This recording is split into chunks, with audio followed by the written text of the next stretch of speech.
মাজার চৌরাস্তার জামান টাওয়ারের ঠিক অপর পাশেই এই রেস্টুরেন্টটি।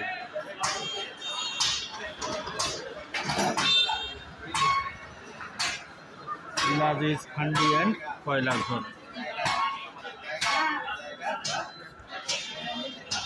আজকে আমরা কাবাব ট্রাই করব, বিফ শিক কাবাব, তারপর হচ্ছে চিকেন মালাই না চিকেন বারবিকিউ, চিকেন তান্দুরিটা ট্রাই করব, আর নান রুটিটা ট্রাই করব।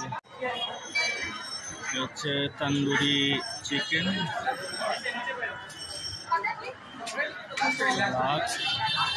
রুটি। তো ওইখানে সস দিচ্ছে একটা সাথে, আচ্ছা একটা সস আছে সাথে, জলপাইয়ের সস। শিক কাবাব চলে আসছে।